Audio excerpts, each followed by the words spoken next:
নমস্কার, কলিস কিচেনে সবাইকে স্বাগত জানিয়ে আজ আমি বানাচ্ছি শীতের দিনের একটা শাক। আমাদের অঞ্চলে পাওয়া যায়। এই শাকটাকে লাই পাতা বলে। লাই পাতা দিয়ে মাছের মাথা দিয়ে একটা ঝোল রেসিপি আপনাদেরকে বানিয়ে দেখাচ্ছি। এটা হচ্ছে লাই পাতা। শীতের দিনে এই শাকটা পাওয়া যায়। এই শাকটা শস্য শাকের মতোই, কিন্তু পাতাটা দেখতে অন্যরকম। আমি এখানে ছোটো ছোটো লাই পাতা শাক নিয়েছি। এটি বড়ও হয়, বড় বড়ও পাওয়া যায়। ছোটোগুলাতে গন্ধটা খুব ভালো থাকে। এর জন্য আমি এখানে মিডিয়াম সাইজের একটা আলু লম্বা লম্বা পিস করে কেটে নিয়েছি। আর লাগছে এই লাই পাতা শাক। আর নিয়েছি আমি মাছের মাথা আর 2-1 পিস মাছ নুন হলুদ মাখিয়ে রেখেছি। এই রেসিপির জন্য আমি লাই পাতা শাককে বটি দিয়ে কাটবো না, এইভাবে হাতে ছিঁড়ে টুকরো করে নিতে হবে। আমি এখানে ছোটো ছোটো শাক নিয়েছি। বড় বড় পাতা হয়, এগুলো অনেক বড় বড় পাতা হয়। বড় বড় পাতা দিয়েও করা যায়। ছোটোগুলা দিয়ে করলে এই পাতাটার একটা গন্ধ আছে খুব সুন্দর, এই গন্ধটা ভালো লাগে। বড় পাতাগুলার অনেক সময় গন্ধ থাকে না, এর জন্য আমি এখানে ছোটো ছোটো শাক নিয়েছি। এই যে ছোটো ছোটো পাতা, এগুলাকে এইভাবে হাত দিয়ে ছিঁড়তে হয়, একটু বড় বড় করে ছিঁড়তে হয়। এইভাবে আমি সবগুলা শাক হাত দিয়ে ছিঁড়ে নিচ্ছি। গ্যাস জ্বালিয়ে আমি কড়াই বসিয়ে দিয়েছি। এর মধ্যে দিয়ে দিচ্ছি 2 চামচের মতো তেল। এই রেসিপিটা বেশি তেলের দরকার হয় না, একদম কম তেলে বানানো যায়। তেল গরম হয়ে গেছে, এবার আমি মাছগুলা দিয়ে দিচ্ছি।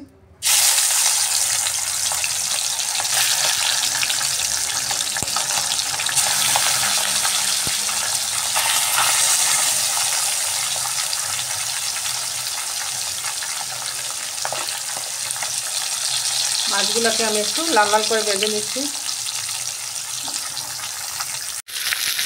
মাছগুলা এক সাইড ভাজা হয়ে গেছে, একবার আমি উল্টে দিয়েছিলাম, এখন আরেকবার উল্টে দিচ্ছি। কড়া করে ভাজা হয়ে গেছে।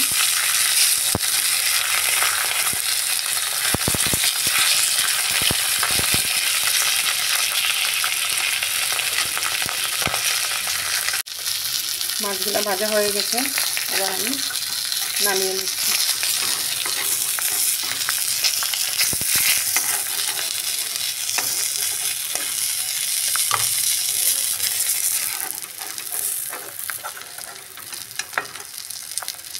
এইভাবে আমি সব মাছগুলা নামিয়ে নিচ্ছি। এবার আমি ওই তেলের মধ্যেই, যে মাছ ভাজার অল্প তেল, ওই তেলের মধ্যে দিয়ে দিচ্ছি 5 ফোড়ন। এই রেসিপিটা খুব কম তেল লাগে। 5 ফোড়ন। এবার আমি এর মধ্যে দিয়ে দিচ্ছি কেটে রাখা আলু। আলুটা দিয়ে একটু ভেজে নিচ্ছি।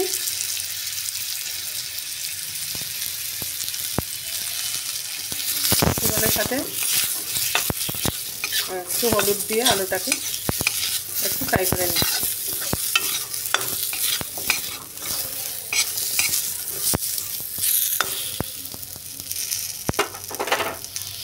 এবার এর মধ্যে আমি দিয়ে দিচ্ছি জল। এই রেসিপিটা একটু ঝুলঝুল রেসিপি হবে। ঝুলটা ফুটতে শুরু করছে, এই সময় আমি দিয়ে দিচ্ছি সামান্য জিরের গুঁড়া। এখানে আর কোনো মশলা দিতে হয় না। এবার আমি এখানে ধুয়ে কেটে পরিষ্কার করে রেখেছিলাম এই লাই পাতা শাকটা আমি ঝুলের মধ্যে দিয়ে দিচ্ছি।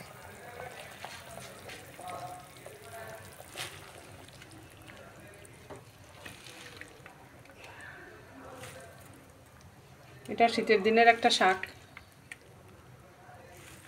খুব টেস্টি শাক। এই শাকটা কাঁচাও খাওয়া যায়, কাঁচা ছোটো ছোটো করে কেটে সাথে সিদ্ধ আলু দিয়ে মেখে খেতেও খুব টেস্ট হয়। এইভাবে আমি পুরা শাকটা দিয়ে দিলাম।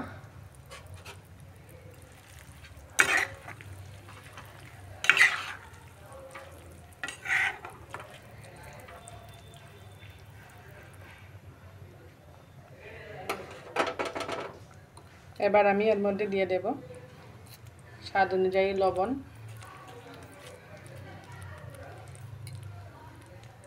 এবার এইভাবে 10 মিনিট শাকটা ফুটতে থাক। 10 মিনিট হলেই শাকটা বয়েল হয়ে যাবে।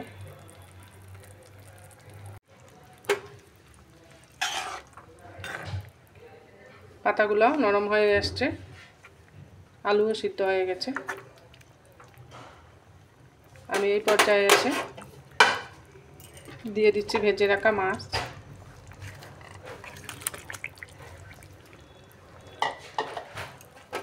মাছগুলো দিয়ে আবার এইভাবে নাড়িয়ে মাছগুলোকে আমি ঝোলের মধ্যে ডুবিয়ে দিচ্ছি। এইভাবে ঝোলের মধ্যে মাছগুলো আমি ডুবিয়ে দিচ্ছি। আর একটু সময় হতে থাক। ঝোলটা তৈরি হয়ে আসছে। লাই পাতা দিয়ে মাছের মাথা দিয়ে একটা ঝোল রেসিপি। এরকম ঝোল ঝোল থাকবে। এবার আমি নামিয়ে নিচ্ছি। তৈরি হয়ে গেল আমার শীতের শাক লাই পাতা দিয়ে মাছের ঝোল। এটা খুবই টেস্টি রেসিপি। এটা বানাতে তেলও কম, মশলাও কম লাগে। এখন আমরা সবাই তো হেলথ কনসিয়াস, যতটুকু পারি তেল মশলা কমই খেতে চাই। আজ আমার রেসিপিটা ভালো লাগলে আপনারা বানিয়ে খাবেন। কমেন্ট, শেয়ার, সাবস্ক্রাইব করার অনুরোধ রইল আমার চ্যানেলটা। আবারও একবার আমি হাজির হচ্ছি আমার নতুন কোনো রেসিপি নিয়ে।